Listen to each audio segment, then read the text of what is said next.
told you that Pokemon released this really cool book in South Korea that basically puts Pokemon in battle simulations. What do I mean by that? Basically, they put Pokemon with either very similar or very different characteristics in situations where it'd be kind of difficult to figure out the outcome if you didn't use the scientific method. So it's called the Beyond Imagination Pokemon Science Lab book. Okay. Basically a science lab book if you want to put it in simpler terms. And we have crazy scenarios. For example, we all know Charizard, people talk about Charizard endlessly, especially in the TCG. But did you know that its flames are so hot, according to the Pokédex, that it can burn boulders, or pretty much anything apparently. And then it's pitted against a Regice, the Regis, and its body is so cold, around like 200 degrees Celsius, that it can't even melt, even if you dip it in lava. So who's going to win from this battle? Because we have two contradictory situations here. Charizard's flames are so hot it'll melt anything. Regice is so cold that magma can't even melt it. Who's going to win? This is where we use science, apparently. It all boils down to, literally, what kind of gas actually that Charizard uses. So if it uses hydrogen versus methane. Hydrogen, it can burn in temperatures as cold as 200 degrees Celsius. And why does this matter? Because basically it's saying if Regice is so cold, certain gases like methane can't burn at that temperature. But if it's something like hydrogen, then Charizard has a slight chance of even damaging Regice, scratching the surface. Who knows? If you hate science, this book isn't for you, by the way. But if you like science and nerd about it a little bit like I do, you might find this interesting. I literally use Google Translate and a little help from Jay as well, because I don't speak Korean. I'm also not Korean, by the way. Another fun example I read in the book, something a little bit more comical. Slakoth versus Slowpoke. We all know that Slakoth, sloth Pokemon, very lazy, not going to really want to do anything, versus a Slowpoke who often forgets quite a lot. What would happen? Would these two even have the energy to fight each other? Apparently to the book, end of the day, not really. According to the Pokédex, a lot of this is based off science, but also the facts based off the Pokédex as well. Slowpoke just ends up having its tail chewed on by Slakoth, and thankfully doesn't hurt Slowpoke end of the day. Another one of my favorite scenarios actually is Muck versus Suicune. Why these two Pokemon? Because Muck, if it touches water, pollutes it, versus Suicune, who purifies water. So what's going to happen when we have two opposing forces against each other? So this also boils down to a scientific outcome where it's going to end up being based on the type of bacteria that are involved.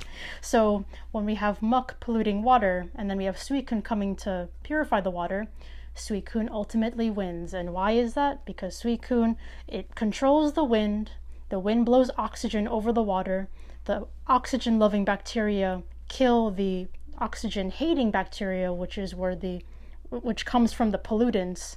And basically, because the rate of oxygen-loving bacteria is faster at growing than the oxygen-hating bacteria, Suicune wins and the water stays pure, even if Muck is there having a little bath and causing chaos. There's your answer to all the landfills. Just get Suicune to run across the water all across the world, and we can all drink happily and safely. Now, why do I bring up this scenarios and why do I bring up this book in general? Because it has a promo. Of course, end of the day, there's going to be some cool card involved. But I wanted to talk about the book too, because I just felt like, people will want to collect this promo, which I'll get into in a second. But, people will easily look over the book, especially it's on in English. I don't even think there's an English release of this book. I just thought it's really cool. And I actually enjoyed reading some of the entries. I'm going to definitely finish that as well.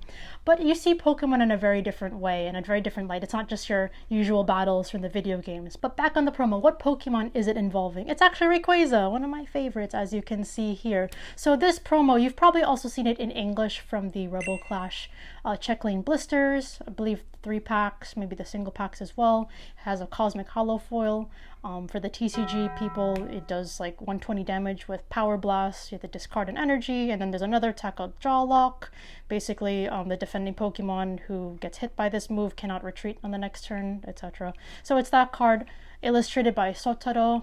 This artist is also very famous for the Umbreon and Darkrai Tag Team GX alt art. Very nice, and they also have drawn a very nice Suicune from Darkness Ablaze. Anyway, I digress.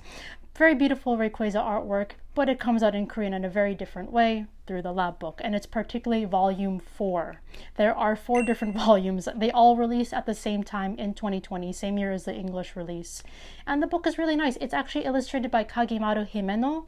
This is the same artist that has actually worked with Pokemon since Jungle, since 1997. Very long time artist, but I really appreciated that they really caught the essence of each battle simulation in the lab book. And there's even a nice little Rayquaza simulation, I think, in volume 1. I have to get that book, definitely. The back on the promo, the biggest differing quality between the Korean version and the English version is the fact that the promo has a stamp, of course representing the actual science lab book itself. No other language has this. Even the Japanese promo doesn't have a logo.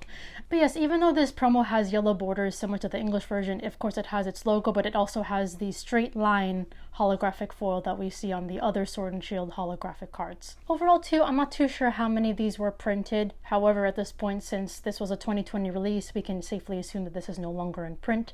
If you do get your hands on this card, it's definitely a wonderful collectible to have, especially if you're one of those people that love collecting cards with stamps. Apparently the stamps make the difference for most people, ultimately can bring the value up, but do I care about the value? Not really. I actually care more about how cool this book is. But yeah, I hope you enjoyed the fun facts about this book. Again, I just don't want people to overlook how cool this book is. And, you know, yes, there's a cool promo that comes with it, but there's a lot behind the actual product that comes with this promo. So if you enjoyed this video and you want to see more content of me blabbering about how cool Pokemon products are that have nothing to do with value, be sure to comment below, like this video, and if you want to show more support for my channel, be sure to check out my trainer card that I drew and printed from scratch. It took me 4 months to make. If you want your own copy, be sure to message me on Instagram. See you guys in the next video.